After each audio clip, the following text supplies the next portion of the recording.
اللہ الرحمن الرحیم نحمدہ و نصلی علی رسولہ الکریم اما بعد۔ دوستو عزیزو، آج کل ایک چیز لوگوں کے ذہن میں آتی ہے کہ ایک بات کوئی کہتا ہے اور بار بار کہتا ہے تو اس سے بور محسوس ہوتا ہے، طبیعت اکتا جاتی ہے، کیونکہ یہاں پر جو ہے اللہ کے لیے اور اللہ تعالیٰ کو پانے کے لیے، اپنی اصلاح کے لیے جو آتا ہے خانقاہوں میں، اس کو تو جو بات کہی جاتی ہے اس کو غور سے سنتا ہے اور عمل کی کوشش کرتا ہے، بار بار بھی سنتا ہے تو سوچتا ہے کہ بھئی ابھی جب تک کیونکہ میرے پاس یہ مرض باقی ہے،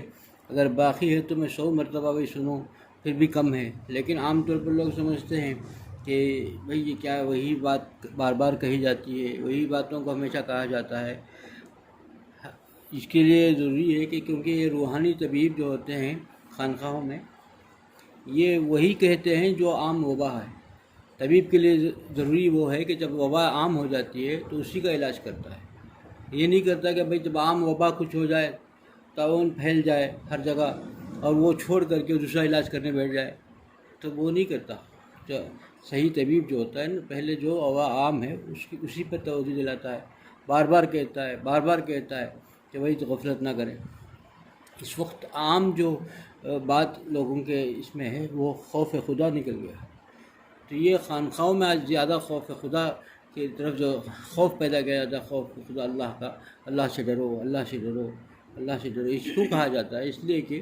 آج لوگوں کے دلوں سے اللہ کا خوف نکل گیا، اتنا جری ہو گیا ہے مسلمان کہ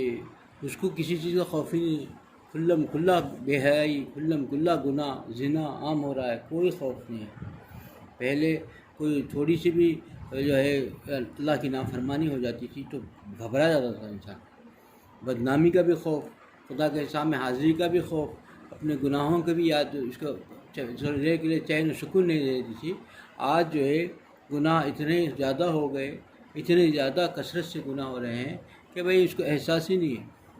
گناہ کو بھی گناہ نہیں سمجھ رہا ہے، بے حیائی کو گناہ نہیں سمجھ رہا ہے، اور بے حیائی اتنی عام، گناہ اتنے عام، زنا اتنا آسان، سب چیزیں یہ سب کیوں وجہ ہے کہ اللہ کا خوف دل سے نکل گیا، اور انسان اللہ کا خوف چھوڑ دے تو پھر کیا کچھ کر گزرے کم ہے۔ اسی کے لیے یاد دلائی جاتی ہے کہ بھئی اللہ کا خوف کرو، اور خاص کر جو ہے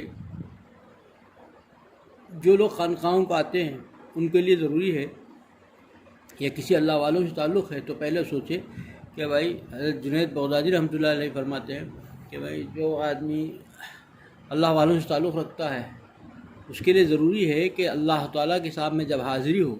یعنی تہجد میں جب کھڑا ہو، تو اس کی جو خلوت ہے اس کو وہ حال کیا ہے، وہ کس طریقے سے اللہ تعالیٰ کے ساتھ ہے سامنے حاضری ہے، اس کو پہلے اپنا جانچ لے، اپنا جائزہ لے کہ اس کی خلوت اور جو اللہ کے سامنے حاضری ہے اس کی کیفیت کیا ہے، تبھی اس کو پتہ چل جائے گا کہ بھئی وہ اللہ تعالیٰ سے کس طریقے کا تعلق چاہتا ہے اور کیا حال ہے اس کا۔ اللہ تعالیٰ سے محبت بھی چاہتا ہے اور اللہ کے دشمن اور شیطان کے راستے پہ بھی چل رہا ہے، اللہ تعالیٰ کا خور بھی چاہتا ہے اور شیطان کی اشاروں پر بھی ناچ رہا ہے، تو پھر کیسے ہو سکتا ہے انسان؟ سوچو دوستو، آج یہی حال ہو گیا ہے کہ کوئی بھی کام بڑا بھاری لگنے لگتا ہے، دین کا کام کچھ بھی کہے بڑا بھاری لگنے لگتا ہے، کوئی کام کرنے میں طبیعت اکتا جاتی ہے، کوئی کام کرنا پسند نہیں، دین کی باتیں سننا پسند نہیں، دین کی باتوں کو بھی بور محسوس ہوتا ہے، کوئی نئی باتیں کہے، کوئی نیا جیسا آج کل نیا غذا، چٹپٹی غذائیں، نئی غذائیں دل چاہتا ہے، زبان چاہتی ہے، انسان چاہتا ہے کہ نئی باتیں سنائی جائے، نئی باتیں کیا سنائی جائے، یہی دماغ خراب ہو کر ہے کہ ویسا آتا ہے کہ نئی باتیں، بھئی جو چیزیں تمہارے اندر کمیاں ہیں، کوتاہیاں ہیں، اس کو دور کرنے کا انسان فکر کرنی چاہیے۔ ہمیں سے ہر آدمی یہ سوچنا چاہیے کہ جو باتیں کہی جا رہی ہیں وہ کہی جانے والی باتیں اللہ کی طرف سے ہماری اصلاح کے لیے ہیں، ہمارے اندر جو کمیاں ہیں وہ اللہ تعالیٰ کہلوا رہے ہیں۔ اسی کے لیے کہیں کسی بیان میں جائیں، کسی کی نصیحت سننے جائیں تو پہلے اس کا ارادہ کر کے بیٹھے کہ جو ہمارے اندر کوتاہیاں کمیاں ہیں وہ اللہ تعالیٰ ان کی زبان سے کہلوا دے، تو اللہ تعالیٰ سے پوری اور ارادہ اور اللہ سے مانگ کے بیٹھنا چاہیے کہ اللہ مجھے اصلاح کا جو ہے اس کو جو ہے اصلاح کا ذریعہ بنا دے، اور پھر اللہ سے مانگنی چاہیے کہ جو کچھ سنا اس پر عمل کی بھی توفیق دے دے، اور عمل کا ارادے سے بیٹھنا چاہیے سننے سے۔ جو بندہ اللہ کے لیے کرتا ہے، اللہ کی طرف تڑپ رکھتا ہے نا، وہ جو بھی راستہ بتاتے اس پہ چلنے کے لیے تیار ہو جاتا ہے۔ اور جو آدمی چونکہ بس ایسے ہی آ جاتا ہے، کوئی اس سے تعلق ہی نہیں ہے، ارادہ بھی نہیں ہے، تو پھر اس کو سے کوئی تعلق سروکاری نہیں، بس وہ وقت ضائع کرتا ہے، بیٹھا رہتا ہے، خود اپنے آپ کو سمجھ ظاہر کرتا ہے۔ یہ سب دنیا ہے، یہ دنیا کا طریقہ ہے۔ اور دیکھو اپنا اخلاص کا جائزہ اسی میں لیا جاتا ہے۔ اللہ کے ساتھ ہمارا تعلق کتنا اخلاص، ہم اتنا مخلص ہیں اللہ کی یاد و محبت میں، اگر سچے ہیں تو جو بھی ایک بات بھی سنی جائے گی اس پر عمل کی توفیق بھی ہو جائے گی، عمل کے لیے تڑپے گا۔ اور کئی بار 10 بار سنی جائے، 100 بار سنی جائے، اس کو بور نہیں لگتا، کیونکہ وہ اللہ سے محبت کے لیے۔ کوئی کہے کہ اللہ کی محبت کے لیے اللہ کا ذکر کرو، اللہ کو پانا ہے تو اللہ تعالیٰ کی یاد کرو، اگر کوئی بولے تو کتنا مزہ ملنا چاہیے، خوش ہو کے کہے گا ہاں ہاں جی۔ بور نہیں محسوس کرے یہ کیا بار بار وہی رٹ رہا ہے، کہ بور محسوس سمجھو کہ اس کا مقصد ہے ہی نہیں، وہ بے مقصد انسان کو کہے گا تو بور محسوس کرے گا، اور وہ جو اللہ کو پانا چاہتا ہے وہ مزہ محسوس کرے گا۔ 100 بار بھی اس کی سباس کہو، مزہ جھومے گا، اور بار بار کہے گا تو جھومے گا، اس پہ وہ لفظ پہ ہی جھوپے گا۔ بور کیا ہے، اس کو مزہ محسوس ہوگا، لذت محسوس ہوگی، کیونکہ اس کے محبوب کے یاد کی طریقہ بتایا جا رہا ہے، تو اس کو اپنی محبوب کی یاد کا طریقہ بتایا جائے گا تو اس کو محبوب کی یاد بھی تازہ ہو جائے گی، اور اس کی محبت بھی تازہ ہو جائے گی، اور اس کے اندر ایک ایسا جوش مارے گا دل کے اندر محبت کا کہ وہ جھومنے لگے گا۔ یہ محبت کی نشانی ہے۔ کسی کو بور محسوس ہوتا ہے، کسی کو اکتا جاتی ہے طبیعت، اور بیزار سے لگتا ہے کہ بھئی بار بار وہی باتیں کہی جاتی ہیں، تو سمجھو کہ بھئی اخلاص نہیں ہے، مخلص نہیں ہے وہ اللہ کی یاد و محبت میں۔ زبان سے تو کہتا ہے لیکن دل و دماغ اس کا کوئی اور چاہتا ہے۔ دل و دماغ کے اندر جو ہے یہی دنیا جو رس بس گئی ہے، نفس شیطان جو سے غالب جو ہو گیا ہے، وہ نفس شیطان غالب ہو گیا ہے یا مغلوب ہو چکا ہے، تو پھر وہ چاہتا ہے کہ بھئی کوئی نئی بات نہ بتاؤ، یہ چھوڑ دو، وہ تو بول دیے کل۔ جب تک آدمی کے اندر اصلاح نہ ہو جائے، ایک لمحے کے لیے بھی اصلاح بھی ہو گئی ہو پھر بھی سننا چاہیے، کہ اصلاح بھی ہو گئی ہو پھر بھی سننا چاہیے۔ اسی کے لیے جب 1 منٹ کا مدرسہ سنایا جاتا ہے، لوگ کہتے ہیں کہ کتنے 1 سال سے سنا رہے ہیں، 2 سال سے سنا رہے ہیں، تو ان سے پوچھا جائے کہ بھائی آپ 51 سنتیں ذرا بتا دیجئے۔ 51 سنتیں دور کی بات 10 سنتیں یاد نہیں ہوں گی، 15 سنتیں بتا دو، 15 سنتیں 20 میں سے اس میں آدھے سنا دو، 51 سنتیں چھوڑ دو۔ بھائی تم عمل کرتے ہو تو پورا یاد ہوتے، تم کو کتنا یاد ہے وہ اس میں 15-20 سنا دو، وہ نہیں سنے، یاد تو نہیں ہے، آپ کو سننا بیزار ہے اس کو، کہ بھائی سوچنا چاہیے اتنے سال سے میں سن رہا ہوں، کیا مجھے ابھی تک یاد ہی نہیں ہوا ہے، تو پھر عمل کیسے کروں گا میں؟ یاد ہی نہیں ہے مجھے 51 سنتیں، 51 سنتوں کو میں یاد نہیں کر سکا، میں ابھی اس چیز کو سمجھ نہیں سکا ہوں، تو پھر عمل کہاں سے آئے گا؟ عمل کا تو بعد میں پہلے سمجھوں گا کیا کیا سنتیں پہچان لوں تب تو عمل کروں گا، پہلے سننا اس کو چیزیں مجھے پورے یاد نہیں ہے تو پھر عمل کیسے ہوں گے؟ تو پھر عمل نہیں کر رہا ہوں گا تو ہمارے جو ہے عبادتیں کیسی صحیح ہو سکیں گی؟ تو پھر سننے میں کیوں بور آ رہا ہے؟ تو پتہ چلا کہ اس سے نماز کے ساتھ کوئی مور نہیں ہے، لگاؤ ہی ہے نہیں، اللہ تعالیٰ کی محبت ہے ہی نہیں، یہ سب بس وقت گزاری ہے، بیٹھ گئے سننے آئے، ایک سنا دیا، ایک اب نئے کہانیاں سناؤ، نئے بہت سناؤ، قصے سناؤ۔ قصے سے کیا ہونا ہے؟ قصے سے زندگی بدلے گی، ایک نئی زندگی تبدیلی آئے گی، ایک جو ہے ایک انقلاب آ جائے گا اپنی زندگی کے اندر، کچھ نہیں آئے گا، بس مزہ لے کے بیٹھنا ہے، ٹائم پاس کرنا ہے، قصے سن لینا ہے۔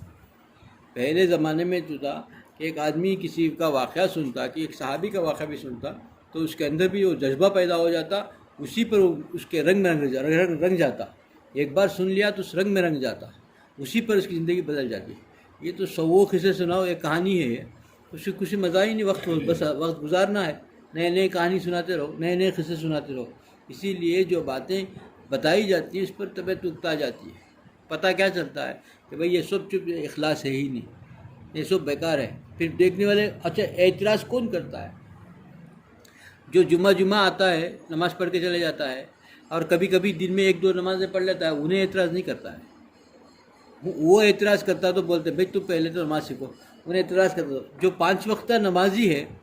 اور جو پہلے صفحے میں آنے کی جاتا ہے، وہی اعتراض سب سے پہلے کرتا ہے کہ بھئی یہی کیوں بار بار سناتے ہو؟ کیا ہونا چاہیے تھا، کیا ہو رہا ہے؟ ہونا کیا چاہیے تھا؟ اس کو تو جھومنا چاہیے تھا، اس کو تو مزہ ملنا چاہیے تھا کہ بھئی یہ میرے محبوب کا طریقہ، محبوب کی عبادت ہے نا، تو عبادت کے لیے مجھے اور سنوارا جا رہا ہے، نکھارا جا رہا ہے، محبوب کو خوش کرنے کا طریقہ بتایا جاتا ہے، تو وہ مخلص ہوتا، اللہ کے لیے کرتا، اللہ کی یاد و محبت ہوتی اور اللہ کے لیے تڑپتا، اللہ کو پانے کی فکر ہوتی تو خوش ہوتا۔ اگر وہ نہیں ہے تو پھر کیا ہوتا ہے، بڑے بور لگتا ہے، بیزار آتا ہے، اسے اکتا جاتی ہے طبیعت، کیوں؟ یہ نفس شیطان سے مغلوب ہو کر ہے، اس کا دل و دماغ سے وہی چیزیں ہیں، بس یہ دکھاوے کے لیے، کوئی نام کے لیے آتا ہے، کوئی نمازی کہلا دے اس کے لیے آ جاتا ہے، کوئی سمجھتا ہے کہ بھائی نماز نہیں پڑھوں گا تو لوگ مجھے کیا کہیں گے، اللہ کے لیے نہیں ہوتا ہے،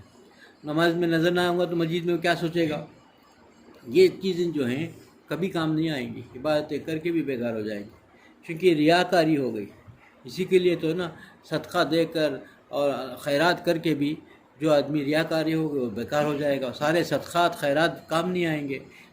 حج کام نہیں آئے گا جو ریاکاری کے لیے ہوگا، نماز، زکوٰۃ، حج، سارے چیزیں جو ریاکاری کے لیے ہوں گے سب کچھ کام نہیں آئیں گی۔ جو عابد بنا ہے، زاہد بنا ہے، وہ بھی دکھاوے کے لیے بنا ہے تو کچھ کام نہیں آئے گا، سب کچھ کر کے مجاہدہ کر کے بھی اللہ کے سامنے مجرم ہوگا، کیونکہ نیت اس کی تو دنیا کے لوگوں کے مخلوق کے سامنے جو ہے بڑا نیک دکھانا تھا، اللہ کے لیے نہیں کرنا تھا، تو دنیا میں جو کرنا تھا وہ مل گیا، زاہد اللہ تعالیٰ یہاں دے بھی دیتا ہے وہ کام، کچھ لوگ سب کچھ زاہد سمجھنے لگتے ہیں، عابد سمجھنے لگتے ہیں، اللہ والا سمجھنے لگتے ہیں، خدا خود اس کو کراتا ہے تاکہ اس کی نیکیوں کا بدلہ دنیا میں مل گیا، کیونکہ وہ چاہتا تھا دنیا میں اس کا پھل، کہ چاہتا تھا کہ لوگ اس کو اچھا کہیں، اچھا سمجھیں، تو مل گیا، جو چاہتا تھا وہ مل گیا، خدا کو نہیں چاہتا تو خدا ملے گا ہی نہیں، اور آخرت میں جو ہے پھر کنگال ہو کے کھڑا رہے گا۔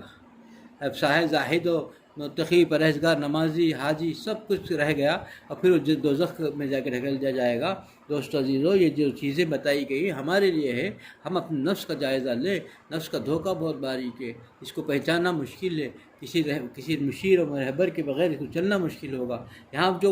چل چکا ہے اس اللہ کی محبت کی راہ میں، اس کا ہاتھ تھام کر کے چلیں گے تو کامیاب ہوں گے، اپنے منمانی سے چلیں گے تو پھر جو ہے گلے میں ڈھکیل دیے جائیں گے۔ اللہ مجھے بھی اس پہ عمل کی توفیق عطا فرمائے، آپ لوگوں میں اس عمل کی توفیق عطا فرمائے۔ وآخر دعوانا الحمدللہ رب العالمین۔